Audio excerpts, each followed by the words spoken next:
Hello നമസ്കാരം. 2017 ആദ്യത്തെ സ്പോട്ട്ലൈറ്റിലേക്ക് സ്വാഗതം. ഇവിടെ ഞാനുണ്ട് ശാലിനി. അതെ, സാധാരണ ദിവസങ്ങളിൽ ഒരു ഗസ്റ്റ് എനിക്ക് സ്പോട്ട്ലൈറ്റിൽ ഉണ്ടെന്ന് പറയുമ്പോൾ ഞാൻ എന്റെ അലമാര തുറന്നിങ്ങനെ ഒരു നിപ്പുണ്ട്, ഇന്ന് ഏത് ഉടുപ്പിടും എന്ന് പറഞ്ഞിട്ട്. പക്ഷെ ഇന്നത്തെ എന്റെ ഗസ്റ്റിന്റെ പേര് കേട്ടപ്പോ തന്നെ ഞാൻ അലമാര തുറന്ന് ഉടുപ്പിന് വേണ്ടിയിട്ടല്ല ടെൻഷൻ അടിച്ചത്, ഇന്ന് ഏത് ഹീൽസ് ഇട്ട് വരും എന്നായിരുന്നു. ഞാൻ ഒട്ടും എക്സാജറേറ്റ് ചെയ്ത് പറയല്ല. സാധാരണ ഹീൽസിൽ എനിക്ക് അത്ര പ്രശ്നം ഇതുവരെയുള്ള ഗസ്റ്റിൽ വന്നിട്ടില്ല, പക്ഷെ ഇന്നത്തെ ഗസ്റ്റിൽ എനിക്ക് ആ പ്രശ്നമുണ്ട്. ഭാഗ്യവതി ഹീലിടാൻ പറ്റുന്നുണ്ടല്ലോ. എനിക്ക് മതിയോ? ദൈവമേ, അത് അത്യാവശ്യം ആയുധമായിട്ട് പ്രയോഗിക്കാം. പിന്നെ ഇപ്പൊ തന്നെ ഏകദേശം ഒരു ഐഡിയ കിട്ടിയിട്ടുണ്ടാവും ഇതിപ്പോ ആരായിരിക്കും മലയാള സിനിമയിൽ ഇത്രയും ഹൈറ്റ് ഉള്ള ഒരാളെന്ന്. നല്ലൊരു പാട്ടുകാരിയാണെന്ന് റേഡിയോ മാംഗോ സ്പോട്ട്ലൈറ്റിൽ എന്റെ guest and Jyotsna. Welcome to my show. Thank you Shalini, thank you so much. എത്ര ഹൈറ്റ് ഒന്ന് ചോദിച്ചോട്ടെ? 5 അടി 9 ഇഞ്ച്. ഇത് ഭയങ്കര പ്രശ്നമായിട്ടുണ്ടോ ഈ ഹൈറ്റ്? എല്ലാരും പറയോ ഹൈറ്റ് എന്താ ഹൈറ്റ് ഭാഗ്യം എന്നൊക്കെ. അങ്ങനെ അത് വളരെ തെറ്റായ ധാരണയാണ്. കാരണം സ്കൂള് തൊട്ട് ക്ലാസ്സിൽ ഏറ്റവും പുറകിലിരിക്കണം, അസംബ്ലിയിൽ ലൈനിൽ ഏറ്റവും പുറകിലിരിക്കണം. എന്നോട് സത്യമായിട്ടും എന്റെ കൂടെ പഠിച്ചിട്ടുള്ള ഒരു കുട്ടി, ഞാൻ പുതിയ സ്കൂളിൽ ജോയിൻ ചെയ്തപ്പോ വളരെ സീരിയസ് ആയിട്ട് ആ കുട്ടി എന്നോട് ചോദിച്ചതാ, how many years did you fail? വളരെ കാര്യമായിട്ട് എന്നോട് വന്ന് ചോദിച്ച ചോദ്യമാണ്. പിന്നെ എന്തറിയോ, എനിക്ക് പൊതുവെ ഫീൽ ചെയ്തിട്ടുള്ളത് ആർക്കും ഒരു മമത ഉണ്ടാവില്ല നമ്മളോട്. നമ്മുടെ ഈ ഹൈറ്റ് സൈസോ കാണുമ്പോ എല്ലാരും വിചാരിക്കും, ഓ ഇത് വൻജാട ടീമാണ് എന്നുള്ളൊരു ധാരണ. വലിയൊരു സാധനം തന്നെ. ശരിക്കും സാധാരണ ഒരു ഗായികനെ ഞാൻ ഇവിടെ കൊണ്ടുവരുത്തുമ്പോഴേ, ഒരു സിംഗർ ആണെന്ന് സ്പോട്ട്ലൈറ്റിൽ വരണമെങ്കിൽ സ്ഥിരം പറയുന്ന ഒരു ക്ലീഷേ ആയിട്ടുള്ള സാധനം ഉണ്ട്, എനിക്ക് ഈ പാട്ട് തന്നതിൽ വളരെയധികം സന്തോഷമുണ്ട്, അയ്യോ ഞാൻ ഭയങ്കര ബ്ലെസ്ഡ് ആണ്. ഇന്നിപ്പോ എന്തായാലും അതൊന്നും പറയേണ്ടി വരില്ല, കാരണം സ്വന്തം പാട്ടാണല്ലോ. അതെ അതെ അതെ, എനിക്ക് ഞാൻ സ്വന്തം ഞാനെങ്ങനെ താങ്ക്സ് പറയും. അപ്പൊ ക്ലീഷേ ഡയലോഗ് ഉണ്ടാവില്ല. ഇല്ല, അതുണ്ടാവില്ല. അതിന് ഞാൻ രക്ഷപ്പെടുത്തി, അത് ഗ്യാരണ്ടി. ജോത്സ്ന ഇന്നിപ്പോ സ്പോട്ട്ലൈറ്റിൽ ഇരിക്കുന്നത് ജോത്സ്നയുടെ ലേറ്റസ്റ്റ് വർക്ക് ഉണ്ട്, ഒരു ആൽബം സോങ് ഇനി വരുമോ എന്ന് പറഞ്ഞ പേരിൽ. ഇത് റിലീസ് ആയ സമയത്ത് യൂട്യൂബ് വീഡിയോസിൽ തന്നെ 12th പൊസിഷനൊക്കെ വന്നാലേ ട്രെൻഡിങ്ങിലായിരുന്നു.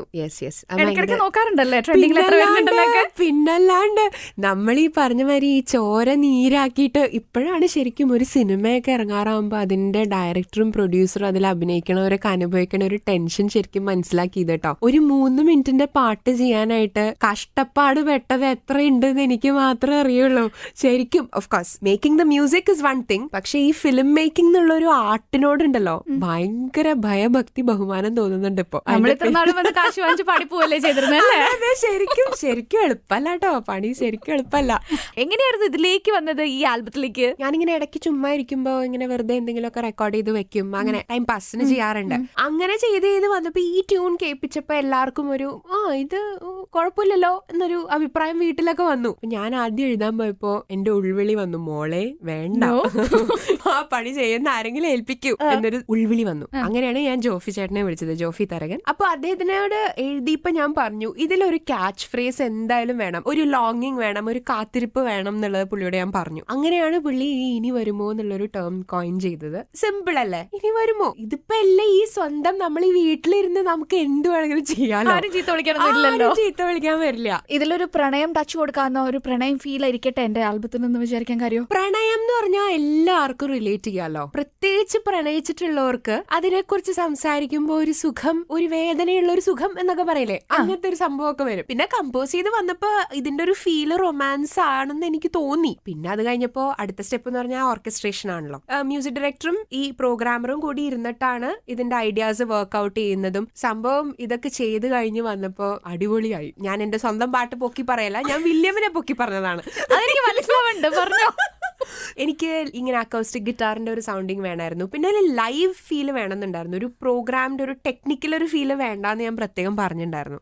അങ്ങനെ എന്തൊക്കെ ഇൻസ്ട്രുമെന്റ്സ്, ഇപ്പൊ ചെല്ലോ, സ്ട്രിങ്സ്, അതെല്ലാം ആവുന്നത് ഇൻസ്ട്രുമെന്റ്സ് എല്ലാം ലൈവായിട്ട് എടുത്തു. എല്ലാം കഴിഞ്ഞപ്പോ പാട്ട് വലിയ തരക്കേടില്ലല്ലോ എന്ന് എനിക്ക് തോന്നി. പാട്ട് എന്തോ നന്നായി പോയി അല്ലേ? എന്താന്നറിഞ്ഞൂടാ, എല്ലാരും നല്ലത് പറയുന്നു. അതെ, അങ്ങനെ അപ്പൊ എന്റെ വോയിസ് എടുത്ത് റെക്കോർഡ് ചെയ്തു. അപ്പൊ ഇത് ആൾക്കാരിലേക്ക് എത്തണമെങ്കിൽ ഡെഫിനറ്റ്ലി നമുക്കൊരു മുഖം വേണമല്ലോ. ഞാൻ അടുത്തത് പറയാം. അപ്പൊ പിന്നെ ഞാൻ ആലോചിച്ചപ്പോ എന്തിനാണ് ഇപ്പൊ വേറെ ആൾക്ക് കാശ് കൊടുത്തിട്ട് അഭിനയിപ്പിക്കുന്നത്, ഞാനേ ഫേമസ് ആണ്, ഞാൻ കാണാനും തരക്കേടില്ലെന്ന്, പിന്നെ ഞാൻ നായിക ആയിക്കൂടെ എന്ന് എനിക്ക് തോന്നി. അതെന്താ വെച്ചാലേ ആദ്യത്തെ ഐഡിയ വാസ് വേറെ ക്യാരക്ടേഴ്സിനെ വെച്ച് ഞാനിങ്ങനെ സൈഡിൽ കൂടെ ഇങ്ങനെ പാടിക്കൊണ്ട് ഇങ്ങനെ പോകുന്ന കുറച്ച് ഷോർട്സ് ഒക്കെ കാണിച്ച് അങ്ങനെ ചെയ്യാന്നാണ് വിചാരിച്ചത്. അപ്പൊ അതിന് ഭയങ്കര സ്റ്റോറി ലൈനും അങ്ങനെയൊക്കെ വരാൻ തുടങ്ങി. പണിയെടുക്കണം, അത് പണിയെടുക്കണം. പിന്നെ വേറെന്താ വെച്ചാല് പാർട്ടിന്ന് അറ്റൻഷൻ ഡൈവേർട്ട് ആയി പോവോന്നൊരു സംശയം ഇങ്ങനെ വരാൻ തുടങ്ങി. ഇപ്പൊ നമ്മള് ഔട്ട് ഓഫ് ഇന്ത്യ നോക്കുകയാണെങ്കിൽ പാട്ടുകാരൊക്കെ അവരുടെ പാട്ടുകൾ തന്നെ കമ്പോസ് ചെയ്ത് എഴുതി അവര് തന്നെ അഭിനയിക്കുന്നു. അപ്പൊ നമുക്ക് എന്തുകൊണ്ട് അത് ആയിക്കൂടാ എന്നൊരു ചോദ്യം വന്നു. എന്റെ തല എന്റെ ഫുൾ ഫിഗർ അല്ലേ? എന്തുകൊണ്ട് ആയിക്കൂടാ? എന്നെ വെച്ച് കഥ എഴുതി, ഞാൻ അഭിനയിച്ചു. അപ്പോഴാണ് റൊമാൻസ് ചെയ്യാൻ ഒരാളെ വേണല്ലോ ഓർത്തപ്പോ ദേ അപ്പുറത്ത് ഭർത്താവ് നിൽക്കുന്നു. അതും ഞങ്ങൾ ആക്ച്വലി വേറെ ആളെ വെച്ചാലോ എന്നൊക്കെ ഞങ്ങൾ ആലോചിച്ചതാണ്. ഫിലിം TV ആക്ടേഴ്സ് ആരെങ്കിലും വെച്ചാലോ, ഇപ്പൊ ആളെ തന്നെ കാണിക്കാണ്ടിരുന്നാലോ എന്നൊക്കെ കുറെ ഐഡിയാസ് വന്നു. പിന്നെ അവസാനം മധു ചോദിച്ചു ഭർത്താവിന്റെ ഫോട്ടോ ഉണ്ടോന്ന് വെച്ചു എന്റെ കയ്യില്. അപ്പൊ ഞാൻ ഫോട്ടോ കാണിച്ചു കൊടുത്തപ്പോ പുള്ളി ഒരു നമ്മൾ ഇനി വെറുതെ ഇരുന്ന് തലമുണ്ടാക്കി ആലോചിക്കണോ, പുള്ളിയെ കൊണ്ട് എന്നെ ചെയ്യിപ്പിച്ചാ പോരെ എന്ന്. പുള്ളി വളരെ റിസർവ്ഡ് ആയിട്ടുള്ള ഒരാളാണ്, എന്റെ പോലെ അല്ല. പക്ഷെ പുള്ളിക്ക് എന്നെ സപ്പോർട്ട് ചെയ്യാ എന്നല്ലാണ്ട് വേറെ ഒരു മാർഗം ഇല്ലാണ്ടായിപ്പോയി. സത്യം പറഞ്ഞ പെട്ടുപോയി, പേടുത്തി കളഞ്ഞു. അവസാനം അഭിനയിച്ചു. അങ്ങനെ ഭാര്യയും ഭർത്താവും കൂടി പ്രണയിച്ചു എന്ന് വേണമെങ്കിൽ പറയാം. ജോത്സ്ന സെൽഫി വീഡിയോസിന്റെ ആളാ? ഞാന് സെൽഫി വീഡിയോന്റെ ആളാണോന്ന് വെച്ചാൽ ആലോചിച്ച് എന്താ ഞാൻ പറയട്ടെ, ഈ കഴിഞ്ഞ 2-3 മാസത്തിടയ്ക്ക് ഞാൻ എത്ര ലൈവ് വീഡിയോ പോസ്റ്റ് ചെയ്തു. എന്തിനാ ശാലിനി ചോദ്യം ചോദിക്കുന്നത്? ഇടയ്ക്ക് ഇങ്ങനെ ചോദിക്കും എവിടെ ആയിരുന്നു, കാണാനില്ലല്ലോ എന്നൊക്കെ ചോദിക്കും. കണ്ടോളോ, അതന്നെ അതിനു വേണ്ടി ചെയ്തതാ. ഒരാഴ്ച എനിക്കിവിടെ ഒരു 3-4 പ്രാവശ്യം ലൈവ് പോയി. പിന്നെ കമന്റ്സ് വരാം, ചേച്ചി ഈ ലൈവ് പരിപാടി ഒന്ന് നിർത്തോ, അങ്ങനെ വരാൻ തുടങ്ങി. അപ്പൊ ഞാൻ വിളിച്ചു ഓക്കെ ഇനി ചെറുതായിട്ടൊരു ബ്രേക്ക് ഇടാം, ഇനി അടുത്ത ചീത്ത വിളിയായിരിക്കും കിട്ടുന്നത്. അതെ. അപ്പൊ ഈ ലൈവ് വീഡിയോയിൽ വരുമ്പോ നമ്മൾ പ്രിപ്പയർ ഒക്കെ ചെയ്തിട്ടാണോ അതോ ഓൾ ഓഫ് സഡൻ തീരുമാനിക്കണോ ചെയ്യുക ഇന്ന് എനിക്ക് നാട്ടുകാരോട് കുറച്ച് കാര്യങ്ങൾ പറയണ്ടു ചെന്നേക്കാൻ ലൈവ് വീഡിയോ? ഇതിപ്പോ ഞാനിപ്പോ ഈ അടുത്ത് വന്ന 3 ലൈവ് പറഞ്ഞ ചെയ്യാമെന്നുള്ളൊരു ധാരണയിൽ തന്നെ ചെയ്തതായിരുന്നു. ആദ്യം ലൈവ് ചെയ്തപ്പോ ഞാൻ വിചാരിച്ചു ഇപ്പൊ എല്ലാരും ലൈവ് ചെയ്യണ്ടല്ലോ, ഞാനും ഇങ്ങോട്ട് പോയേക്കാം എന്ന് വിചാരിച്ച് ലൈവ് ചെയ്തു. അപ്പൊ ഇങ്ങനെ ആരൊക്കെയോ റെസ്പോണ്ട് ചെയ്യുന്നു, ആരൊക്കെയോ കമന്റ്സ് ചെയ്യുന്നു, ഭയങ്കര ലൈക്സ് കിട്ടുന്നു. സംഭവം കൊള്ളാലോ. ഇതിനിടയ്ക്ക് ഞാൻ ശ്രദ്ധിച്ചൊരു കാര്യം എന്താ അറിയോ, സാധാരണ സിനിമയ്ക്കാണ് ഈ ട്രെയിലറും ടീസറും ഒക്കെ ഇറക്കണത്. പക്ഷെ ആദ്യമായിട്ടാണ് ഒരു വീഡിയോ ആൽബത്തിന് ഞാൻ ട്രെയിലറും ടീസറൊക്കെ കണ്ടത്. ചുമ്മാ ഇരിക്കട്ടെ, എന്തിനിപ്പോ കുറക്കണേ. ഇപ്പൊ എല്ലാത്തിനും ഈ പറഞ്ഞ മാതിരി മ്യൂസിക് വീഡിയോസിനൊക്കെ ടീസർ ഇടുന്നുണ്ട്. വിധുവിന്റെ ഉണ്ടായിരുന്നു, മഞ്ജരിയുടെ, സൈനോറയുടെ ഒക്കെ ഉണ്ടായിരുന്നു. അപ്പൊ അവരൊക്കെ ഓരോ ടീസർ ഇട്ടപ്പോ ഞാൻ 2 ഇട്ടു. പോരെ, എന്നോടാ കളി അല്ല. പിന്നെ എത്ര മാസം വാക്കാ ശരിക്കും ഈ ആൽബം? ഈസിലി ഒരു 8 മാസം. ഓഗസ്റ്റിലാണ് ഷൂട്ട് ചെയ്തത്. September, October, November post production പരിപാടികളായിരുന്നു. ഡിസംബറിൽ സാധനം ലോഞ്ച് ചെയ്തു. വിനീതിനെ കൊണ്ട് ലോഞ്ച് ചെയ്യിപ്പിക്കാനുള്ള ഐഡിയ ആയിരുന്നു? എന്റെ തന്നെയായിരുന്നു. വിനീത് ഒരു ഫിലിം മേക്കർ ആണ്, സിംഗർ ആണ്, മ്യൂസിഷ്യൻ ആണ്, ഒരു ഫ്രണ്ട് ആണ്. അപ്പൊ പിന്നെ I thought why not, I thought Vineeth is the best option എന്ന് തോന്നി. വേറെ വല്ല ഓപ്ഷൻ ഉണ്ടായിരുന്നോ ലോഞ്ച് ചെയ്യിക്കാനായിട്ട്? എന്റെ ആദ്യം മനസ്സിൽ വിനീത് തന്നെയായിരുന്നു. പിന്നെ if Vineeth is not available പിന്നെ ഞാനിങ്ങനെ മനസ്സില് ദുൽഖർ സൽമാനൊക്കെ ഇങ്ങനെ ആലോചിച്ചു. ആണോ? ഞാൻ ഒന്നുകൂടി ചോദിച്ചാൽ ഷാറുഖ് ഖാനൊക്കെ പോവോ? നിവൃത്തി ഉണ്ടായിരുന്നെങ്കിൽ കൊണ്ടുവന്നേനെ. പക്ഷെ അതിന് ഞാൻ എന്റെ വീട് പണയം വെക്കേണ്ടി വരും. അപ്പൊ ഫ്രണ്ടല്ലേ വിനീത്, കാശൊന്നും കൊടുത്തില്ലേ? വിനീതിന് ഞാനൊരു അടിപൊളി ഗിഫ്റ്റ് കൊടുത്തിട്ടുണ്ട്. അപ്പൊ വെൽ പ്ലാൻഡ് ആയിട്ടാണ് ഇതിന്റെ കംപ്ലീറ്റ് ഈ 8 മാസം ശരിക്കും പ്ലാൻ ചെയ്തിട്ടാണ് ടീസറും ട്രെയിലറും പാട്ടും ലോഞ്ചും ഒക്കെ ചെയ്ത് അടിപൊളിയാക്കി ആൽബം ഇറക്കിയത്. അതെ. ഇപ്പൊ എല്ലാ ദിവസവും യൂട്യൂബിൽ നോക്കോ എത്ര വ്യൂസ് കൂടുന്നുണ്ട്, ലൈക്സ് കൂടുന്നുണ്ടെന്നൊക്കെ? അതിന്റെ ഒരു ഭാഗമാണല്ലോ. കാരണം എന്താ അറിയോ ശാലിനി, ഞാനിപ്പോ ഇത്രയും കൊല്ലമായി ഈ ഫിലിം ഇൻഡസ്ട്രിയിൽ നിൽക്കുന്നു, പാടുന്നു എന്നൊന്നും പറഞ്ഞിട്ടേ ഒരു കാര്യമില്ല. നമ്മുടെ ഒരു വർക്കിന് നമ്മളെ സഹായിക്കാനായിട്ട് ആരും ഉണ്ടാവില്ല, നമ്മളേ ഉള്ളൂ. അപ്പൊ അതുകൊണ്ട് എനിക്ക് അറിയാനൊരു ആകാംക്ഷ. പക്ഷെ ഇറ്റ് ഡിഡ് വെരി വെൽ. ആ കാര്യത്തില് ഞാനൊരു 110% സന്തോഷവതിയാണ്. ചോദിക്കട്ടെ, ഇങ്ങോട്ട് സ്പോട്ട്ലൈറ്റിലേക്ക് ഇറങ്ങണതിന് മുന്നേ ഒന്നുകൂടി നോക്കിയിരുന്നോ എത്ര ലൈക്സ് കൂടി, എത്ര ഹിറ്റ്സ് കൂടി എന്നൊക്കെ? ഞാൻ ഈ വരണ വഴിക്കൊന്ന് തുറന്ന് നോക്കിയിരുന്നു. ഇപ്പൊ നോക്കിയോ? ഇപ്പൊ നോക്കിയില്ല. ഇത് എന്തിനാ ഫോൺ എടുത്തേ കുറച്ച് മുന്നേ? ഇല്ല, ഫോൺ ഇങ്ങനെ അടിക്കണ്ടായിരുന്നു. അപ്പൊ ഞാൻ എടുത്ത് നോക്കിയതാ. ചോദിച്ചാൽ സത്യം പറയോ? സത്യം കുട്ടി, ഞാൻ നോക്കിയിട്ടില്ല. ഒരു പെർഫോമർ എന്ന് പറയുമ്പോൾ ആളുടെ പെർഫോമൻസ് മാത്രമല്ല, അതിന്റെ കൂടെ തന്നെ മേക്കപ്പ്, ഹെയർ സ്റ്റൈല്, കോസ്റ്റ്യൂം ഇതെല്ലാം ഇമ്പോർട്ടന്റ് ആണ്. സംബന്ധിച്ചല്ലോ ഇന്നത്തെ സ്പോട്ട്ലൈറ്റിലെ ഗസ്റ്റ് ജോത്സ്ന നമ്മൾ സിനിമയിലെ പാട്ടും പാടി മലയാള സിനിമയിലേക്ക് വന്നപ്പോ തന്നെ ഇതിലൊക്കെ കുറെ ശ്രദ്ധിച്ചിരുന്ന ആളാന്നൊരു ഓർമ്മ എനിക്ക്. ആണോ? എന്റെ കൂടെ കണ്ടംപററി ആയിട്ടുള്ള സിംഗേഴ്സിൽ എല്ലാവരിലും ഏറ്റവും കൂടുതലായിട്ട് ഡ്രസ് ചെയ്യുന്നത് ഞാനാന്നാണ് എനിക്ക് തോന്നിയിട്ടുള്ളത്. നല്ല ആത്മവിശ്വാസം. ഇപ്പൊ ഞാന് വെറുതെ ഒക്കെ എന്തെങ്കിലും വാങ്ങിക്കാനൊക്കെ പുറത്തു പോവാണെങ്കിൽ എന്നെ കണ്ടാൽ കുട്ടിക്ക് മനസ്സിലാവില്ല. അത്ര വൃത്തിയായിട്ടാണ് ഞാൻ പോവാറ്. ജോത്സ്നയാണ് ഞാൻ പാട്ടുകാരില്ല കേട്ടോ ആദ്യമായിട്ട് മുടി സ്ട്രെയിറ്റൻ ചെയ്ത് കണ്ടിട്ടുള്ളത്.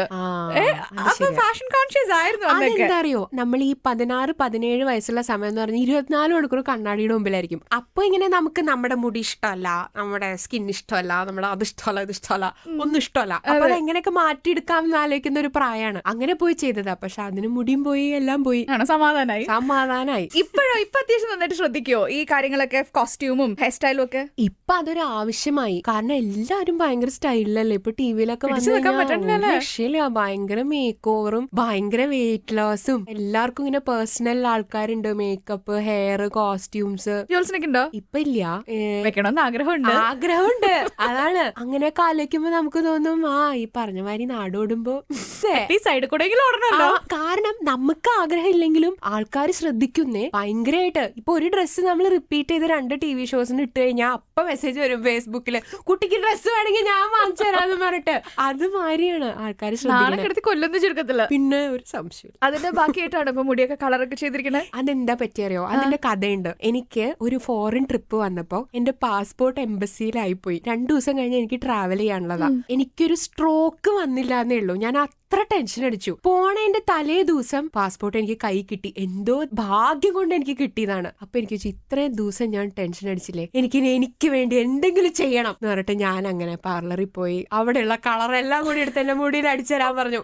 അങ്ങനെയാണ് ഇങ്ങനെ ഒരു കളർ വന്നത്. നന്നായിട്ടുണ്ട്. ഞാൻ ചോദിച്ചില്ലേ ഏതാ കളർ എന്നുള്ളത്. This is blonde and golden. Height 5'9" ആന്ന് പറഞ്ഞു. വെയിറ്റ് എത്രയാ? 79 കിലോ ഉണ്ട്. 79 കിലോയോ? മാൻ. ജോൾസൺ തന്നെയാണ് പറഞ്ഞത്. ഇപ്പൊ കണ്ടംപററീസ് ഒക്കെ ഇതിലൊക്കെ ശ്രദ്ധിക്കുന്നുണ്ട്, ഞാനും ശ്രദ്ധിക്കണം. എങ്ങനെയൊക്കെ ശ്രദ്ധിക്കണം? ജിമ്മിലൊക്കെ പോകണ്ടോ? ജിമ്മില് ഞാൻ യോഗ ചെയ്യുന്നുണ്ട്. പിന്നെ എനിക്ക് കൺട്രോൾ ചെയ്യാൻ പറ്റാത്തത് ഭക്ഷണമാണ്. നല്ല ഭക്ഷണം ഞാൻ ആസ്വദിച്ച് കഴിക്കുന്ന ആളാ. ആകെപ്പാടെ ഒരു ജീവിതമേ ഉള്ളൂ. അപ്പൊ ഇങ്ങനെ ഭയങ്കര ദിസ് ഈസ് 500 കാലറീസ് എന്നൊക്കെ പറഞ്ഞിട്ട് എനിക്ക് കണ്ടിട്ടുണ്ടോ? അങ്ങനെ കഴിക്കണ എത്ര പേരുണ്ടോ അറിയോ? 2 പേര് പറഞ്ഞ ഇൻഡസ്ട്രിയില്. അയ്യോ അങ്ങനെ പറയല്ലേ, അവര് കേട്ടാ മോശല്ലേ. ഓഫ് റേഡിയോ പറഞ്ഞുതരാം. അപ്പൊ ഉണ്ട്. പിന്നെ എനിക്ക് ഏറ്റവും ദേഷ്യമുള്ള കാര്യം എന്താ അറിയോ? ഈ ഈർക്കിലി പോലെ ഇരിക്കുന്ന പെമ്പിള്ളേരൊക്കെ വന്നിട്ട് ജോ I put on so much weight പറച്ചിലാണ് പറയും. അപ്പൊ നമുക്ക് വരണ കലിയുണ്ടല്ലോ, നമുക്ക് അവരെ പിടിച്ചിട്ട് കുലുക്കിട്ടല്ല. പിന്നെ നമുക്ക് മണം അടിച്ചാൽ തടിക്കും. അങ്ങനെയുള്ള ശരീരപ്രകൃതമാണ് എന്റെ. പിന്നെ ഞാൻ വളരെ അൺഹെൽത്തി ആയിട്ടുള്ള ബിഞ്ചിങ് ഇല്ല. എനിക്ക് ഇഷ്ടമുള്ള സാധനമാണെങ്കിൽ ഞാൻ കഴിക്കും. പക്ഷെ ഈ ജങ്ക് ഫുഡ് കുറച്ച് നോക്കിയിട്ടൊക്കെ കഴിക്കുള്ളൂ. ജോൾസിനേക്ക് തരുന്ന ഈ റൗണ്ടിന്റെ പേര് ഷൂട്ട് ഔട്ട് അറ്റ് സ്പോട്ട്ലൈറ്റ് ആണ്. അധികം ആലോചിക്കേണ്ടൊന്നും വരില്ല കേട്ടോ. ശരി, ഞാൻ സത്യമായിട്ട് പറയുന്ന ആളാണ്. Yes or no? യെസ് ആണല്ലോ. യെസ് പറഞ്ഞു. അപ്പൊ ആദ്യത്തെ ചോദ്യം, മ്യൂസിക് ഫീൽഡിൽ ഡാഷിന്റെ വളർച്ച കണ്ട് ഞാൻ അന്തം വിട്ട് കുന്തം വിഴുങ്ങി നിന്നിട്ടുണ്ട്. ഞാനോ? മ്യൂസിക് ഫീൽഡിലോ? ആലോചിക്കട്ടെ. അയ്യടാ, അങ്ങനെ വളർന്നിട്ടുള്ള ആരാന്ന് ആലോചിക്കാൻ ഞാൻ. അതിന് മാത്രം നോ കമന്റ്സ്. ഞെട്ടിപ്പോവാനായിട്ട് റിമി ടോമി. പുള്ളിക്കാരി ഭയങ്കര ഗോ ഗെറ്റർ ആണ്. തുടങ്ങിയ സമയം തൊട്ട് ഇപ്പൊ വേഷി സ്റ്റാൻഡ്സ് എന്നുള്ളത് ഒരു ഭയങ്കര സക്സസ് സ്റ്റോറിയാണ് പുള്ളിക്കാരിയുടെ. കണ്ണ് തള്ളി പുറത്തു വന്നിട്ടുണ്ട്. ഡെഫിനറ്റ്ലി, ഒരു സംശയമില്ല. എന്റെ വീട്ടിലും ഫ്രണ്ട്സിന്റെ ഇടയിലും ടോപ്പിക് ഓഫ് ഡിസ്കഷൻ ആവുന്ന സ്ഥിരം സെലിബ്രിറ്റി ഡാഷ് ആണ്. ഗോസിപ്പ് പറയാനൊക്കെ കുറ്റം പറയാൻ ഭയങ്കര ഇഷ്ടമാന്ന് പറഞ്ഞു. സെലിബ്രിറ്റി, മലയാളം സെലിബ്രിറ്റി അല്ലെങ്കിൽ ബുദ്ധിമതി. പലരെയും കൊല്ലാറുണ്ട്. അങ്ങനെ ഒരാളെന്ന് പറയാൻ സത്യം പറഞ്ഞില്ല. സത്യമായിട്ടാ ഞാൻ പറയണേ. ഈ അടുത്ത് കൊന്നാര് ഓർമ്മയില്ല. ഞാൻ പരദൂഷം പറഞ്ഞിട്ട് കുറെ നാളായി. ആണല്ലേ? എനിക്ക് ഇഷ്ടംപോലെ സമയമുണ്ട്. അയ്യോ, ഒരു 3-4 പേരുടെ മുഖം വന്നു. പറഞ്ഞ സേഫ് ആവും എന്നല്ലേ ആലോചിച്ച കള്ളി. ശരി പറയണ്ട, പക്ഷെ ഒരാളുടെ മുഖം വന്നില്ല. അത് സത്യം പറ. കേട്ടറിയാം പച്ചക്കള്ളാന്ന്. ശരി, അടുത്ത ചോദ്യം. എന്നെ കാണാൻ കാശിന് കൊള്ളില്ലാത്തത് ഞാൻ ഡാഷ് കൈൻഡ് ഓഫ് ഡ്രസ്സിംഗ് ചെയ്യുമ്പോഴാണ്. ഏത് ഡ്രസ് ഇടുമ്പോഴാ? ചെറിയ സ്ലീവ്സ് ഉള്ള ടോപ്പ് ഇടുമ്പോ മഹാവൃത്തിയിടാം. അതെനിക്കറിയാം. സ്വയം തോന്നാണോ നാട്ടുകാർ പറഞ്ഞാണോ? രണ്ടും ആണല്ലേ? ഞാനൊരു ഡാഷ് ആണ്. ആലോചിക്കേണ്ട ഓപ്ഷൻ ഉണ്ട്. കുശുംബിയാണ്, പെരുങ്കള്ളിയാണ്, നുണച്ചിയാണ്. ഇങ്ങനെ ചോദിച്ചാൽ ഞാൻ പെരുങ്കള്ളി ചൂസ് ചെയ്യാം. അതെനിക്ക് ഉത്തരം കേട്ടപ്പോ മനസ്സിലായി. അല്ലേ? വീണ്ടും ഞാനൊരു ഡാഷ് ആണ്. ഓപ്ഷൻസ് ഉണ്ട്. അതിസുന്ദരിയാണ്, അതിബുദ്ധിമതിയാണ്, സൽസ്വഭാവിയാണ്. ഒരു സംശയമില്ലല്ലോ. എല്ലാം തികഞ്ഞവളാണെന്നുള്ളൊരു ഓപ്ഷൻ ഉണ്ടായിരുന്നെങ്കിലോ? അത് ഞാൻ മിക്കവാറും ചൂസ് ചെയ്യില്ല. എല്ലാം തികഞ്ഞിട്ടില്ല, ഓൾമോസ്റ്റ് ഒക്കെ ആണെങ്കിലും 99.9% ആയിട്ടുള്ള. എന്നെ ഒതുക്കാൻ ശ്രമിച്ചവർ ഇൻഡസ്ട്രിയിലുണ്ട്. Yes or no? യെസ്. ആ പേര് ഞാനിപ്പോ പറയും എന്നോട്. എന്നിട്ട് വേണം എനിക്ക് ജീവിതകാലം മുഴുവൻ ഒതുങ്ങി ജീവിക്കാൻ. യെസ് ഓർ നോ ആയിരുന്നു. ആ പേര് ഞാനിപ്പോ ശാലിനോട് പറയും. Yes or no? No. Obviously. എനിക്ക് പേടിയുള്ളത് പാറ്റ, പല്ലി, ഗോസിപ്പ്. പാറ്റ, അയ്യോ ഗോസിപ്പ് ഒരു പരിധി വരെ എനിക്ക് സഹിക്കാം. പാറ്റ എങ്ങാനും എന്റെ വഴി വന്നാണ്ടല്ലോ ഈ പറഞ്ഞ ഡയലോഗ് ഒന്നും അല്ലാണ്ടാവും കുട്ടി. ഡാഷ് ആണ് എന്റെ ന്യൂ ഇയർ റെസൊല്യൂഷൻ. എനിക്ക് അടുത്ത വർഷം ഒരു 4 പാട്ട് ചുരുങ്ങിയത് കമ്പോസ് ചെയ്യണം. കമ്പോസ് ചെയ്ത് പാടി അഭിനയിച്ച് അത്ര വേണ്ട, കമ്പോസ് ചെയ്ത് വെച്ചാ മതി. പിന്നെ പാട്ടും അഭിനയൊക്കെ ബാക്കി വരുമല്ലോ, നോക്കാം നമുക്ക്. ജോൾസിന് ജനിച്ചത് കുവൈറ്റില്, പഠിച്ചത് അബുദാബിയില്, പിന്നീട് നാട്ടിൽ വന്ന് തൃശ്ശൂരായിരുന്നു, പിന്നീട് കല്യാണം കഴിഞ്ഞ് ബാംഗ്ലൂർക്ക് പോയി, പിന്നെ ട്രിവാൻഡ്രം വന്നു, പിന്നെ എറണാകുളത്ത് വന്നു. ഇങ്ങനെയല്ലേ ട്രാവൽ? എന്റെ അച്ഛനമ്മയ്ക്ക് പോലും എന്നെ പറ്റി ഇത്ര കാര്യങ്ങൾ അറിയില്ലല്ലോ. സമ്മതിച്ചിട്ടോ, കലക്കി കൃത്യമായിട്ട് പറഞ്ഞു. ഇനി പറ, വീട്ടിൽ ആരൊക്കെ ഉണ്ട്? വീട്ടിലിപ്പോ ഉള്ളത് ഞാൻ, എന്റെ ഭർത്താവ്, ചേട്ടന്റെ അച്ഛനും അമ്മയും, എന്റെ മകൻ ശിവം. എത്ര നാളെ ഇപ്പൊ കൊച്ചിയിൽ താമസിക്കാൻ തുടങ്ങിയിട്ട്? ഞങ്ങളിപ്പോ ഒരു 8 മാസമായി ഇങ്ങോട്ട് മാറിയിട്ട് ട്രിവാൻഡ്രത്ത് നിന്ന്. കലാകാരികൾക്ക് പ്രത്യേകിച്ച് സിനിമാ മേഖലയിലാണെങ്കിൽ അവസരം കൂടെ ഉള്ള ഒരു സ്ഥലം, ഹാപ്പനിങ് ആയിട്ടുള്ള ഒരു ടൗൺ കൊച്ചി തന്നെയാണ്. അതുകൊണ്ടാണോ കൊച്ചിയിൽ വന്ന് സെറ്റിൽ ആയത്? 2 കാരണം. ഒന്ന് അതാണ്, പിന്നെ ഒന്ന് ചേട്ടന്റെ വീട് പഠിച്ചു വളർന്നതൊക്കെ തൃപ്പൂണിത്തറയാണ്. ഈ വീട് നമ്മളിപ്പോ താമസിക്കുന്ന വീട്ടിലാണ്. അപ്പൊ ഫൈനലി അവിടെ അങ്ങോട്ട് തന്നെ മാറണം എന്നൊരു ഐഡിയ ഉണ്ടായിരുന്നു, അങ്ങനെ വന്നതാണ്. വീട്ടുജോലിയൊക്കെ ഇഷ്ടം പോലെ ഉണ്ടോ? വീട്ടുജോലി അത്യാവശ്യം ഉണ്ടാവും. മോൻ മതിയല്ലോ. ഒരു ദിവസം രാവിലെ തൊട്ട് രാത്രി വരെ എങ്ങനെയാ തുടങ്ങണേ? ഞാൻ രാവിലെ ഒരു 7 മണിക്ക് എണീക്കും, പല്ലൊക്കെ തേച്ച് യോഗ ചെയ്യും, 3/4 മണിക്കൂർ യോഗ ചെയ്യും. അത് കഴിയുമ്പോഴേക്കും എന്റെ ചെക്കൻ മോൻ എനിട്ടുണ്ടാവും, അവനെ അമ്മ പോയി എണീപ്പിക്കും. വന്നു കഴിഞ്ഞാൽ പിന്നെ അവന്റെ ബ്രേക്ക്ഫാസ്റ്റ് ആയി. അതൊരു വലിയൊരു യജ്ഞമാണ്. ആരാ കുക്കിംഗ് ഒക്കെ ചെയ്യണേ? രാവിലത്തേക്ക് ഉണ്ടാക്കണേ? രാവിലെ അമ്മ എന്നെക്കാളും നേരത്തെ എണീക്കും, ഉള്ളതായിട്ട് പറയണല്ലോ. ഞാനൊന്നും ചെയ്യാറില്ല. ഞാൻ അങ്ങനെ വീട്ടിലെ മരുമകളായോണ്ട് രാവിലെ 4 മണിക്ക് എണീറ്റ് മുട്ടടിക്കാറൊന്നുമില്ല. ഞാൻ 7 മണിക്ക് എണീക്കാറുള്ളൂ. പിന്നെ അമ്മ എന്താ വെച്ചാ, അമ്മയ്ക്ക് ഒരു 6 മണിയൊക്കെ ആകുമ്പോഴേക്കും അമ്മയ്ക്ക് ഉറക്കം തെളിയും. അപ്പൊ അങ്ങനെ അമ്മ പോയി ചായയൊക്കെ ഉണ്ടാക്കി വെക്കും. ഞാൻ പതുക്കെ 7 മണിയൊക്കെ ആകുമ്പോഴേക്കും എണീറ്റ് ചായ കുടിക്കാൻ ചെല്ലും.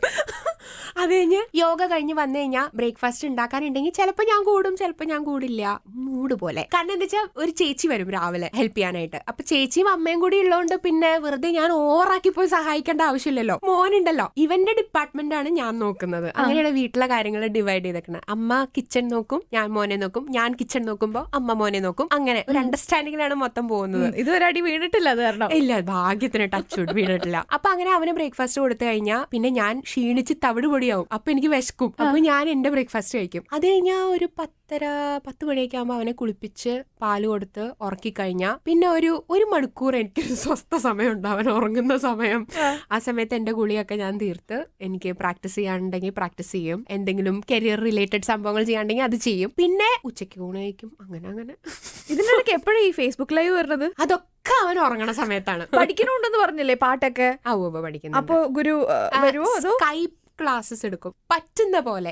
അല്ലെങ്കിൽ ഞാൻ വീട്ടില് പഠിച്ച ലെസൺസ് പ്രാക്ടീസ് ചെയ്യാൻ ഒരു ശ്രമം നടത്താറുണ്ട്. അപ്ഡേറ്റഡ് ആണ് പക്ഷെ എല്ലാ കാര്യങ്ങളിലും. പിന്നെ അത്യാവശ്യം ഇൻഡസ്ട്രിയിൽ നടക്കുന്ന മാറ്റങ്ങളും ഒക്കെ അറിയാറൊക്കെ ഉണ്ടല്ലോ അല്ലെ? അത്യാവശ്യം ഒക്കെ അറിയാറുണ്ട്. കണ്ടംപററീസിന്റെ പുതിയ ആൽബം, പുതിയ പാട്ടുകൾ, പുതിയ സിനിമകൾ എല്ലാം അറിയാറുണ്ട്. പാട്ടിന്റെ കാര്യത്തിലകത്ത് എനിക്ക് അത്യാവശ്യം അപ്ഡേറ്റഡ് ആണ്. റോജയിലെ ഈ പാട്ട് കേട്ടപ്പോഴോർത്ത് ജോൾസിനെ എല്ലാവരും ചിന്നുന്നാ വിളിക്കണേ അല്ലേ?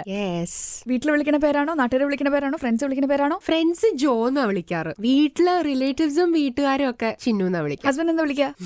എടോ വിളിക്കും. ബാക്കിയുള്ളൊന്നും പുറത്തു. ജോൾസിനോട് ബെസ്റ്റ് ഫ്രണ്ട് ആരാ ഇൻഡസ്ട്രിയിൽ? എന്റെ ബെസ്റ്റ് ഫ്രണ്ട് ഇൻഡസ്ട്രിയിലെ ഗായത്രി. നിങ്ങൾ ഒരേ സമയത്താണോ കരിയറിൽ വന്നത്? ഇല്ല, ഗായു എന്നെക്കാളും സീനിയറാ. ഗായു എനിക്ക് തോന്നുന്നു ഞാൻ അബുദാബിയിലുള്ളപ്പോ അരയന്നങ്ങളുടെ വീട് ഇറങ്ങിയത്. അതിനുശേഷം ഞാനിവിടെ വന്നേ പിന്നെയാണ് ഞങ്ങൾ ഫ്രണ്ട്സ് ആയത്. തൃശ്ശൂർക്കാരാണല്ലേ?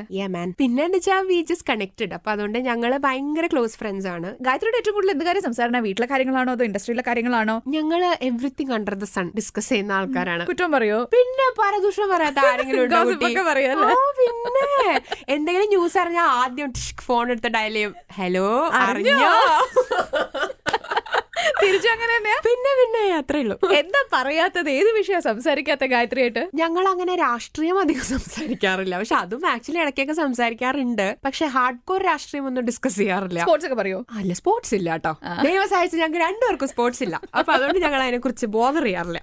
ഏറ്റവും കൂടുതൽ എന്താ സംസാരിക്കണേ? എവറി 2-3 ഡേയ്സ് ഞങ്ങൾ അപ്ഡേറ്റ് ചെയ്യും, വിളിക്കും, അങ്ങോട്ടും ഇങ്ങോട്ടും എല്ലാം അങ്ങോട്ടും ഇങ്ങോട്ടും പറഞ്ഞ് എന്തെങ്കിലും പരദൂഷണം ബാക്കിയുണ്ടോന്നൊരു അവലോകനമൊക്കെ നടത്തിയിട്ടാണ് ഞങ്ങൾ phone വെക്കാറുള്ളൂ. She knows everything about me, I know everything about her. അതെ, നമ്മുടെ ആൽബത്തിന്റെ ഇനി വരുമോ എന്ന് പറഞ്ഞ തീം കൊടുത്തത്, ആ ഒരു തോട്ട് വന്നത് ജോൾസിനൊക്കെയാന്ന് പറഞ്ഞു.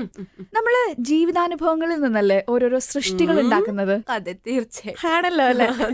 സത്യം പറ, സ്വന്തം ജീവിതത്തിൽ നിന്നാണോ? ഭർത്താവ് എവിടെയും കൂട്ടുവരാറില്ലേ ഒരു പെർഫോമൻസിനും? ഇല്ല, അതാണ് സത്യം. അദ്ദേഹം ഭയങ്കര എക്സോട്ടിക് ആയിട്ടുള്ള സ്ഥലങ്ങള്, ഇപ്പം ഓസ്ട്രേലിയ അല്ലെങ്കിൽ വല്ല ബോട്സ്വാന, യൂറോപ്പ്, അമേരിക്ക, നാലാളോട് പറയാൻ അങ്ങനെയുള്ള സ്ഥലങ്ങൾ സ്ഥലങ്ങളിലേക്ക് അദ്ദേഹം കൂടെ വരാറുള്ളൂ. ബാക്കി എല്ലായിടത്തും ഞാനും എന്റെ നിഴലും മാത്രമായിട്ടാണ് പോവാറ്. എത്ര വർഷം കല്യാണം കഴിഞ്ഞിട്ട്? 6 വർഷം. ഈ 6 വർഷത്തിനിടയ്ക്ക് എത്ര വിദേശ ട്രിപ്സ് നടത്തിയിട്ടുണ്ടാവും ജോത്സ്ന? ഞാൻ കൊറേ പോയിട്ടുണ്ട്. എന്നിട്ട് ഈ പറഞ്ഞ മാതിരി ഞങ്ങള് ഈ യൂറോപ്പും ഓസ്ട്രേലിയൊക്കെ വന്നു കഴിഞ്ഞാൽ പുള്ളി ലീവൊക്കെ എടുത്ത് എന്റെ കൂടെ വരും. എന്നിട്ട് ഞങ്ങളൊരു ഹോളിഡേ ഒക്കെ പോകും. ബാക്ക് പാക്ക് ഒക്കെ തൂക്കി മാപ്പൊക്കെ പിടിച്ച് അവിടുത്തെ ഭാഷ, ആംഗ്യ ഭാഷയൊക്കെ ലോക്കൽസിനോട് സംസാരിച്ച് അങ്ങനെ ഒരു അസുഖം ഞങ്ങൾക്ക് രണ്ടുപേർക്കും ഉണ്ട്.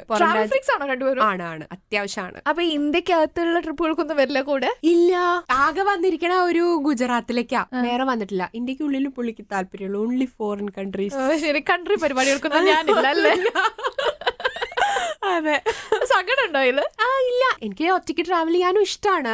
നമുക്കൊരു ബ്രേക്ക് ആണ്, ഒരു അലോൺ ടൈം ആണ് നമ്മൾ ഒറ്റയ്ക്ക് ട്രാവൽ ചെയ്യുമ്പോ. പിന്നെ നല്ല നല്ല സ്ഥലങ്ങളിലേക്ക് പോകുമ്പോ ആള് കൂടെ ഉണ്ടെങ്കിൽ ഒരു രസമാണല്ലോ. ഞങ്ങൾക്ക് രണ്ടുപേർക്കും ഒന്ന് ക്വാളിറ്റി ടൈം ഒരുമിച്ച് സ്പെൻഡ് ചെയ്യാനായിട്ടുള്ള ഒരു. ചോദിക്കട്ടെ, എങ്ങനെയാ നിങ്ങളുടെ ക്വാളിറ്റി ടൈം? റെസ്റ്റോറൻറ്റ്സിൽ പോകുന്നതാണോ, മൂവീസ് ആണോ, എന്താ? പുള്ളി പറഞ്ഞ IT ആണ്, അപ്പൊ അതുകൊണ്ട് ഭയങ്കര ബിസിയാണ്. വീക്കെൻഡ്സ് ആണ് ഒരുമിച്ച് സമയം കിട്ടുന്നത്, സാറ്റർഡേ സൺഡേ. അപ്പൊ വീക്കെൻഡ് എറണാകുളത്ത് എന്താ ചെയ്യാ, അപ്പൊ ഞങ്ങള് സിനിമയ്ക്ക് പോകും, ചീസ് പോപ്കോൺ കഴിക്കും, സിനിമയെ കുറിച്ച് ഞങ്ങൾ ഡിസ്കസ് ചെയ്യും. പിന്നെ ഒരു റോഡ് ട്രിപ്പ് പോകും. ഇപ്പൊ ഞങ്ങള് 2 ദിവസം മുമ്പ് ഞങ്ങളുടെ വെഡിങ് ആനിവേഴ്സറി ആയിരുന്നു. അപ്പം ഞങ്ങള് മൂന്നാറിലേക്ക് പോയി, ചെക്കനെ കൊണ്ടുപോയി. അവിടെ ഇങ്ങനെ ഘാട്ട്സിൽ കൂടെ ഒക്കെ പോയി, മഞ്ഞിന്റെ ഇടയിൽ കൂടെ ഒക്കെ വണ്ടിയൊക്കെ ഓടിച്ച് തണുപ്പത്ത് പറ്റിയ സ്ഥലം. അതെ അതെ അതെ. ചെക്കനും എന്റെ വർത്താനം ശരിക്കും പറഞ്ഞു തുടങ്ങിയിട്ടില്ല, അതുകൊണ്ട് അവൻ ഞങ്ങളെ തെറി വിളിച്ചില്ല. പക്ഷെ അങ്ങനെ ഞങ്ങള് ഇടയ്ക്ക് ഇങ്ങനെ ചുമ്മാ വണ്ടി എടുത്ത് എവിടെയെങ്കിലും ഒക്കെ പോകും. ബാംഗ്ലൂരൊക്കെ ആയിരുന്നപ്പോഴും ഇങ്ങനെ വീക്കെൻഡ് ആണെങ്കിൽ ചുമ്മാ വണ്ടി എടുത്ത് ഞങ്ങൾ പോകും, എവിടെയെങ്കിലും ഒക്കെ ഡ്രൈവ് ചെയ്ത് പോകും. അങ്ങനെ we do make it A point ഒരുമിച്ച് ടൈം സ്പെൻഡ് ചെയ്യാനായിട്ട്. കുറേ സ്ഥലങ്ങളിൽ പോയിട്ടുണ്ടെന്ന് പറഞ്ഞു, ഹസ്ബൻഡ് ഇല്ലാതെ തന്നെ. നമുക്ക് ചില സ്ഥലങ്ങളിൽ പോകുമ്പോഴായിരിക്കും ഷോ ഇദ്ദേഹം ഉണ്ടായിരുന്നെങ്കിൽ തോന്നാ.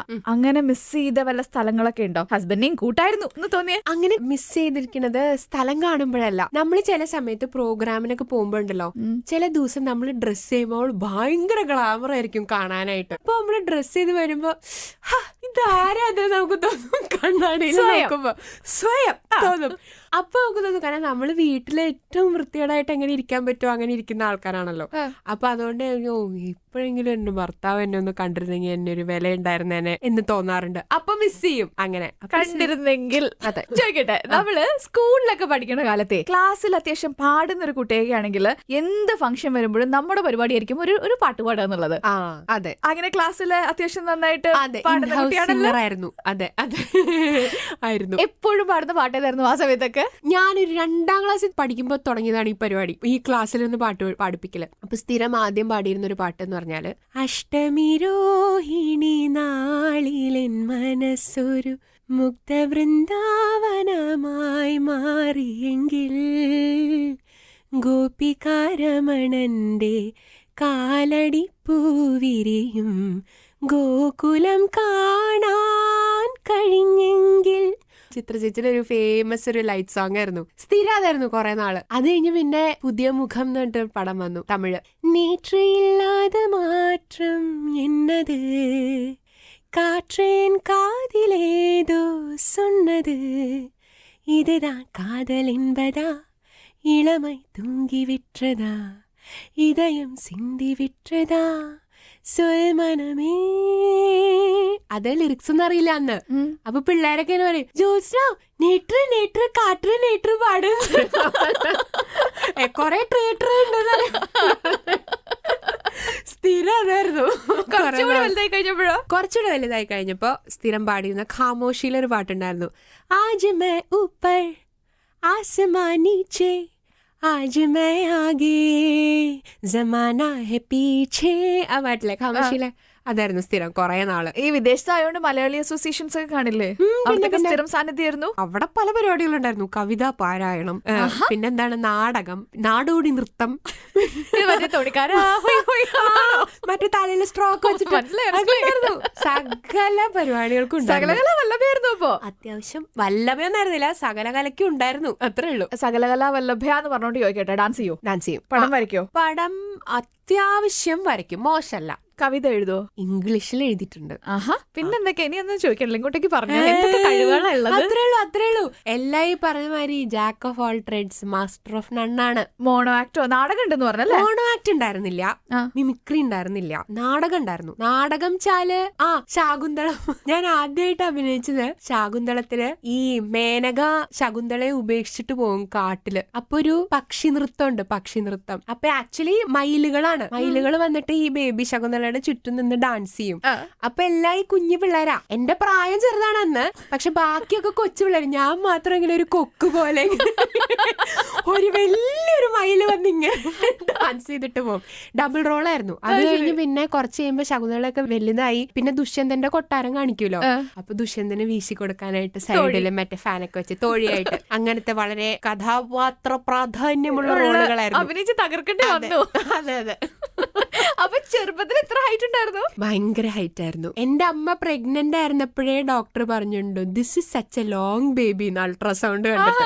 അതെ, അപ്പൊ ഹൈറ്റ് ഒരു ഉടപ്പുറപ്പാണ് പണ്ടേ. പഞ്ച് കപ്പഞ്ച്. സാധാരണ ഞാൻ ഓരോരോ വാക്കുകളാ പറയണേ, എന്നിട്ട് ആ വാക്ക് പറയുമ്പോ ഒരാളുടെ മുഖമോ സിറ്റുവേഷനോ ഓർമ്മ വരാണ്ട് പറയാനാ പറയാറ്. പക്ഷെ ജോൾസിന് ഇങ്ങനെ ഇഷ്ടംപോലെ രാജ്യങ്ങളിലൊക്കെ ട്രാവൽ ചെയ്ത ആളായോണ്ട് ഞാൻ ഓരോ രാജ്യങ്ങളുടെ പേര് വെച്ച് പറയാം. എന്തെങ്കിലും ഓർമ്മ പറഞ്ഞാൽ മതി. ഇറ്റലി. എന്റെ ജീവിതത്തിൽ കഴിച്ചിട്ടുള്ള ഏറ്റവും സ്വാദുള്ള പിസ്സ ഞാൻ ഇറ്റലിയിൽ നിന്നാണ് കഴിച്ചത്, ഫ്ലോറൻസിൽ നിന്ന്. ഒരു രക്ഷയില്ലായിരുന്നു. വായലിങ്ങനെ ഇടുമ്പോഴേക്കും ഇങ്ങനെ അലിഞ്ഞൊഴുകി ഉള്ളിലേക്ക് പോകുന്ന പിസ്സ ഉണ്ടല്ലോ, അതായിരുന്നു. വേറെ ഒന്നും ഓർമ്മ, അവിടെ പെയിന്റിംഗ് ഒന്നും ഓർമ്മ അല്ലേ? വെറുതെ തീറ്റപ്രാന്തി. Number 2 Australia. Koala bear. ഈ ലോകത്തില് ദൈവം സൃഷ്ടിച്ചേക്കണതിൽ വെച്ച് ഏറ്റവും ക്യൂട്ടായിട്ടുള്ള സാധനമാണ് ഈ koala bear. It's so cute. മേത്ത് കേറ്റാൻ പറ്റിയില്ല, സമ്മതിക്കില്ലായിരുന്നു ഞാൻ പോയോടത്ത്. പക്ഷെ എനിക്ക് ആഗ്രഹം ഉണ്ടായിരുന്നു കെട്ടിപ്പിടിച്ചൊരു ഫോട്ടോ എടുക്കണമെന്ന്. Number 3 United States of America. അവിടുത്തെ ആൾക്കാരുടെ സിവിക് സെൻസ്. അവിടെ ഒരു ക്യൂല് നിന്ന അവസാനം വരുന്ന ആള് അവസാനം നിൽക്കുള്ളൂ, അല്ലാണ്ട് മുമ്പിൽ നിൽക്കുന്ന ആളെ തള്ളി മാറ്റിയിട്ട് ഇടിച്ചു കയറാൻ ശ്രമിക്കാറില്ല. First come first serve. നിങ്ങൾ ലേറ്റ് ആയിട്ട് വന്നാൽ നിങ്ങളോട് വെയിറ്റ് ചെയ്യൂ, പതുക്കെ മതി, എന്തിനിപ്പോ ഇത്ര ധൃതി. അല്ലാണ്ട് ഞാൻ സിംഗർ ജോൾസിനാണെന്ന് പറഞ്ഞിട്ട് ഫ്രണ്ടിൽ കയറ്റി വിടുന്നില്ല. നടക്കില്ല അവിടെ. ഇവിടെ നടക്കുവോ? ഇവിടെ ചിലപ്പോ നടക്കാറുണ്ട്. പക്ഷെ ഒരു കാര്യമുണ്ട്, ഞാൻ അങ്ങനെ ക്രൗഡുള്ള സ്ഥലത്തൊക്കെ പോയിട്ട് ഗുരുവായൂർ അമ്പലത്തിലൊക്കെ നമ്മൾ പോകുമ്പോ ഭയങ്കര തിരക്കാണല്ലോ. അപ്പൊ ചിലപ്പോ അവിടെ നിൽക്കുന്നവർ നമ്മളെ കാണുമ്പോ കുറച്ചു നേരം നിന്ന് തൊഴുതോളൂ എന്നൊക്കെ പറയും. പക്ഷെ സത്യം പറഞ്ഞാൽ ഞാൻ സാരില്ല എന്ന് പറഞ്ഞിട്ട് ഞാൻ സൈഡിലേക്ക് നിൽക്കാറേ ഉള്ളൂ. എല്ലാവരും നമ്മുടെ പോലെ കഷ്ടപ്പെട്ട് തൊഴാൻ വരുന്നവരല്ലേ. അപ്പൊ അങ്ങനെ ട്രീറ്റ്മെന്റ് ഞാൻ എൻകറേജ് ചെയ്യാറില്ല. അത് മാത്രല്ല, ക്യൂല് നിൽക്കുന്ന ആർക്കെങ്കിലും 2 ചീത്ത വിളിക്കാൻ തോന്നിക്കഴിഞ്ഞാൽ പിന്നെ അത് TV ചാനലിൽ കാണിക്കലായി, യൂട്യൂബിൽ അപ്ലോഡ് ചെയ്യലായി, ചീത്തവിളിയായി, ട്രോളായി. ഞാൻ ശാലിനിയോടാണ് സംസാരിക്കുന്നതെന്ന് ഒരു സെക്കൻഡ് നേരത്തേക്ക് ഞാൻ മറന്നു. എന്നാ പിന്നെ അടുത്ത രാജ്യം പറയാം അല്ലേ? പറഞ്ഞോളൂ. Botswana, African country. യെസ്. ആദ്യം എന്റെ മനസ്സിൽ വരുന്നത് ചീറ്റ. ആദ്യമായിട്ട് ചീറ്റപ്പുലിയെ കണ്ട അവിടുന്ന്? കുഞ്ഞു ചീറ്റ എന്നല്ല കേട്ടോ, വലിയ ചീറ്റ. അതിങ്ങനെ ഭയങ്കര ഇങ്ങനെ ശരിക്കും ഒരു ഗ്ലാമർ താരത്തിനെ പോലെ അതിങ്ങനെ കിടക്കാറ്. അതിന്റെ മുഖത്ത് കണ്ടാ അറിയാം ഒരു attitude. If you want to just come do it and go എന്നുള്ളൊരു ആറ്റിറ്റ്യൂഡാണ് അതിന്റെ മുഖത്തുണ്ടായത്. എന്തൊരു ഭംഗി അറിയാനോ കാണാൻ. ഭയങ്കര എക്സ്പീരിയൻസ് ആയിരുന്നു. പേടിയൊന്നും ഉണ്ടായില്ല ഇപ്പൊ പുള്ളിപ്പുള്ളിനെ കണ്ടപ്പോ? ഉണ്ടായിരുന്നില്ലേന്നോ. അതിങ്ങനെ ഒരു കൂടാരത്തിന്റെ ഉള്ളിൽ, ആ കൂടാരത്തിന്റെ ഉള്ളിലേക്ക് ഞങ്ങളെ അങ്ങോട്ട് വിടും. എന്നിട്ട് അതിങ്ങനെ റെസ്ട്രിക്ഷൻ ഒന്നും ഇല്ല. അതിങ്ങനെ നടക്കും, ഇങ്ങനെ കാറ്റ് വാക്ക് നടക്കുന്ന മാതിരി നടക്കും. കുറച്ചു ദൂരം നടന്ന് നമ്മളെ കാണുമ്പോ അതിങ്ങനെ നിൽക്കും. എന്നിട്ട് കുറെ നേരം നമ്മളിങ്ങനെ തുറച്ചു നോക്കും. എന്നിട്ട് അതിങ്ങനെ വന്ന് സൈഡിൽ വന്നിങ്ങനെ ഇരിക്കും. ഓക്കെ, തഴുകിക്കോളൂ എന്നുള്ള മട്ടില്. Number 5 Switzerland. ആൽപ്സ്. അവിടെ ടിറ്റ്ലിസ് എന്ന് പറഞ്ഞിട്ട് സെക്കൻഡ് ഹയസ്റ്റ് മൗണ്ടൻ ഉണ്ട്. Titlis 10,000 feet above sea level ആണ്. നമ്മൾ ഏറ്റവും പീക്കിൽ പോകുമ്പോ അവിടെ ഒരു കട്ടൗട്ട് ഉണ്ട്. ആരുടെ അറിയോ? ഷാറുഖ് ഖാനും കജോളും. ദിൽവാലെ ദുൽഹനിയ ലേ ജായെങ്കിൽ അവരിങ്ങനെ നിൽക്കുന്ന ഒരു കട്ടൗട്ട് ഉണ്ട്. അത് കണ്ടപ്പോ എനിക്ക് ഒരു ഇന്ത്യക്കാരി എന്ന നിലയിൽ ഒരുപാട് അഭിമാനം തോന്നി. രോമാഞ്ചം വന്നു. ശരിക്കും. ഒരു പാട്ടുകാരിയോട് എന്താ ഹോബി എന്ന് പ്രത്യേകം ചോദിക്കേണ്ട ആവശ്യമൊന്നുമില്ല. ഓഫ്കോഴ്സ് പാട്ടായിരിക്കുമല്ലോ. ഇത് കൂടാണ്ട് എന്താ ഇഷ്ടം? വായിക്കാൻ ഇഷ്ടം. ഗബ്രിയേൽ ഗാസിയുടെ ആണോ? ഗബ്രിയേൽ ഗാസിയ മാത്രല്ല, ഗബ്രിയേൽ ഗാസിയ ഇഷ്ടമാണ്, കോലോ കൊയ്ലോ ഇഷ്ടമാണ്, കോലോ ഇഷ്ടമാണ്, ജയശ്രീ മിശ്ര ഇഷ്ടമാണ്. ഏറ്റവും ഇഷ്ടമുള്ള ബുക്ക് ദ ബാഡ് ഗേൾ ആണോ? അതെങ്ങനെ അറിയാം? ഏത് ഷോയിലാ വന്നേക്കണേ? ഞാൻ ആ ചോദ്യം തിരിച്ചെടുത്തു. ഞാൻ ഇത്ര നാള് വായിച്ചേല് എന്നെ it's A book that blue me away. ശരിക്കും എനിക്ക് അതിനുശേഷം ഞാൻ അത്ര നല്ലൊരു ബുക്ക് സത്യം പറഞ്ഞാൽ വായിച്ചിട്ടില്ല. പിന്നെ ഞാൻ ജോൾസിനെ കുറിച്ച് കേട്ടത് ആള് ഓർഗൻ ഡൊണേഷൻ ഒക്കെ ചെയ്തിട്ടുണ്ടല്ലേ? യെസ്, ചെയ്തിട്ടുണ്ട്. അതിന്റെ സമ്മതപത്രം എഴുതി കൊടുത്തോ? യെസ്. നമ്മുടെ കൊച്ചൗസേപ്പ് സാറാണ് ശരിക്കും അതിന് വഴി കാണിച്ചു തന്നത്. അപ്പം ചെയ്യണമെന്ന് കുറെ നാളത്തെ ആഗ്രഹമായിരുന്നു. പിന്നെ മാതിരി അദ്ദേഹത്തിന്റെ ഒരു ഫംഗ്ഷന് പോയി ഞാൻ ഭയങ്കര ഇൻസ്പയർഡ് ആയി പോയി. അപ്പൊ ഞാനൊരു ഇതിൽ ഞാൻ അവിടെ തന്നെ അനൗൺസ് ചെയ്തു ഞാൻ കൊടുക്കാൻ പോവാന്ന്. എന്റെ കാലം കഴിയുമ്പോൾ ആർക്കെങ്കിലും എന്റെ അവയവങ്ങളൊക്കെ എടുത്തോണ്ട് പോവാം. അങ്ങനെ. പിന്നെ എന്തൊക്കെയാ ജോൾസിനയുടെ ഗുണങ്ങൾ കേക്കട്ടെ? ഇതൊരു ഗുണമാണല്ലോ, അതുകൊണ്ട് എടുത്ത് ചോദിക്കാം. ഗുണങ്ങളെ പറ്റി ചോദിക്കുന്നു. സ്വയം പറയാനുള്ള അവസരം തരണം. ഇവിടെ എല്ലാം സ്വയം പറയാനുള്ള അവസരം തരുള്ളൂ. ഞാൻ സ്വയം പൊക്കട്ടെ. നല്ലത് കണ്ടാ ഞാൻ അപ്രീഷിയേറ്റ് ചെയ്യും. അവര് ചെയ്തത് നല്ലതാണെന്ന് പറയാനായിട്ട് എനിക്ക് ഒരു മടിയില്ല. ഞാൻ ചിലപ്പോ പറഞ്ഞു വാചാലയായി അത്രയ്ക്ക് ഇഷ്ടമായി ചിലപ്പോ കാട് കയറി പോയി കേൾക്കുന്ന ആള് വിചാരിക്കും ഇത് വെറുതെ ഠോ അടിക്കുന്നതാണ്. പക്ഷെ അല്ല, ഞാൻ ഞാൻ ആത്മാർത്ഥമായിട്ട് പറയണതാണ്. ജോൾസിനൊക്കെയുള്ള ഗുണമായിട്ട് മറ്റുള്ളവരെന്താ പറഞ്ഞേ? എന്നെ കൊണ്ട് വലിയ പ്രശ്നങ്ങളൊന്നുമില്ല എന്ന് പലരും പറഞ്ഞിട്ടുണ്ട്. അനാവശ്യമായിട്ടുള്ള ജാട ഇടുന്ന കൂട്ടത്തിലല്ല. ഇപ്പൊ പ്രോഗ്രാംസ് ഒക്കെ എടുക്കുമ്പോ പ്രോഗ്രാം സ്പോൺസേഴ്സ് ഒക്കെ പറഞ്ഞിട്ടുണ്ട്, പ്രോഗ്രാം ഒക്കെ കഴിഞ്ഞു പോണ സമയത്ത് നിങ്ങൾ ഞങ്ങൾക്ക് അധികം തലവേദന ഒന്നും തന്നിട്ടില്ല എന്ന് 2-3 പേര് പറഞ്ഞിട്ടുണ്ട്. തലവേദന ഉണ്ടാക്കുന്നവരുണ്ട്, ഇഷ്ടം പോലെ ഉണ്ട്. ഒരാളെ പറഞ്ഞു. എനിക്ക് തോന്നി ആ ചോദ്യം അടുത്ത വരുന്നത്. ഞാൻ പറയൂല. ജോൾസിനയുടെ മുന്നിൽ വെച്ച് അങ്ങനെ ആരെങ്കിലും പ്രശ്നം ഉണ്ടാക്കിയിട്ടുണ്ടോ ഇതുപോലെ വിദേശ ഷോസ് ഒക്കെ പോകുമ്പോ? പിന്നെ പ്രശ്നമൊക്കെ ഉണ്ടാക്കിയിട്ടുണ്ട്. പക്ഷെ എന്താ അറിയോ, പ്രശ്നം ഉണ്ടാക്കി കഴിഞ്ഞാൽ അവരവരുടെ കാര്യം നടത്തുന്നേ, നമ്മള് പിന്നെയും ഇങ്ങനെ താടിക്ക് കൈയും വെച്ച് അവിടെ ഇരിക്കും. ശരിക്കും അയ്യോ അങ്ങനെ ഒരു വലിയ പ്രശ്നം എനിക്കുണ്ട് കേട്ടോ. ആവശ്യമുള്ളിടത്ത് വായ തുറക്കില്ല. അനാവശ്യമായ കാര്യങ്ങൾക്ക് ഭയങ്കര ആവേശം കൂടി ഇങ്ങനെ വേറെ ആരോടെങ്കിലും എന്തെങ്കിലും മോശമായിട്ടൊക്കെ സംസാരിച്ച അപ്പൊ ഞാൻ നിങ്ങളാരും അവരോട് അങ്ങനെ സംസാരിക്കാൻ എന്നൊക്കെ ചോദിക്കും. ഒരു കാര്യം ഉണ്ടാവില്ല, അവസാനം അവര് പൊടി തട്ടി പോവും. നമുക്ക് ചീത്തപ്പേരും. അല്ല, ഒട്ടുമല്ല. അതാണ് എന്റെ പ്രശ്നം. പണ്ടൊക്കെ ഉണ്ടല്ലോ ഈ ബസ്സിലൊക്കെ യാത്ര ചെയ്യുമ്പോ അറിയാലോ, ആൾക്കാരങ്ങോട്ട് കേറി ഇങ്ങോട്ട് ചക്കയിൽ ഈച്ച പൊതിനമാതിരി പൊതിയില്ലേ ഉള്ളിലേക്ക് കയറാനായിട്ട്. ഞാനിങ്ങനെ നിക്കും, അടുത്ത ആള് കയറിയിട്ട് കയറാം, അവസാനം ആളെ കയറ്റി ബസ് പോവും. ഞാൻ എപ്പോഴും അങ്ങനെ നിൽക്കുന്നുണ്ടാവും. എനിക്ക് ഒട്ടും സാമർത്ഥ്യമില്ല. അത് പക്ഷെ ഭയങ്കര ഒരു നെഗറ്റീവ് പോയിന്റ് ആണ്. നമ്മുടെ നാട്ടിൽ ജീവിക്കണമെങ്കിൽ നമുക്ക് സാമർത്ഥ്യം ഇല്ലാണ്ട് ഒരു കാര്യം നടക്കില്ല. ഈ ഇൻഡസ്ട്രിയിൽ നിൽക്കണമെങ്കിൽ സാമർത്ഥ്യം വേണം, നല്ലോണം വേണം. തീരെ സാമർത്ഥ്യം ഇല്ലാന്ന് ജോൾസിനയുടെ കൂടെ തന്നെ തോന്നിയിട്ടുള്ള ആർക്കാ? അങ്ങനെ ആരും ഞാൻ കണ്ടിട്ടില്ല. ഉള്ളതിൽ ഏറ്റവും മോശം ഞാൻ തന്നെയാന്ന് തോന്നുന്നുണ്ട്. എനിക്കൊരു കോമ്പറ്റീഷൻ ഇതുവരെ വന്നിട്ടില്ല. ആ സ്ഥാനം ഞാൻ വേറെ വിട്ട് കൊടുക്കൂല. അതെ. ഫോട്ടോഗ്രാഫർ വന്നിട്ട് ഒരു ഫോട്ടോ എടുക്കട്ടെ എന്ന് ചോദിച്ചാൽ വളരെ കോൺഷ്യസ് ആവുന്ന ഒരാളാണ് കേട്ടോ സ്പോട്ട്ലൈറ്റിൽ എന്റെ കൂടെ, അല്ലേ? ഞാൻ പണ്ട് തീരെ ശ്രദ്ധിക്കില്ലായിരുന്നു ഫോട്ടോ ഒന്നും എടുക്കുമ്പോ. അപ്പൊ എല്ലാത്തിലും എന്റെ ഒരു വായ പൊളിച്ചുള്ള ഒരു ഫോട്ടോ ഉണ്ടാവും. എന്റെ കല്യാണ ആൽബമിൽ വരെ ഉണ്ടാകും. അത് പോയി വരരുതെന്ന് ഞാൻ പ്രാർത്ഥിച്ചതാ. പക്ഷെ അതിൽ വരെ വന്നു. അത് പിന്നെ കാണാൻ ഭയങ്കര വൃത്തിയായതുകൊണ്ട് ഞാനിപ്പോ ഫോട്ടോഗ്രാഫർമാരടുത്ത് വന്നാ ശ്രദ്ധിക്കാറുണ്ട്. സിനിമയിൽ അഭിനയിക്കാൻ ചാൻസ് കിട്ടിയിട്ടുണ്ടോ? ചാൻസ് കിട്ടിയിട്ടുണ്ട്, വിളിച്ചിട്ടുണ്ട്. ആദ്യം വിളിച്ചത് നമ്മുടെ വിനയൻ സാറാണ്. മീരയുടെ ദുഃഖവും മുത്തുവിന്റെ സ്വപ്നവും. അപ്പൊ എന്താ വെച്ചാൽ ഞാൻ തീരെ കുഞ്ഞല്ല കേട്ടോ. എന്നാ ഞാൻ കുഞ്ഞായിട്ടുള്ളത്? ഞാൻ എത്ര നീളം ഉണ്ടല്ലോ. അതെ.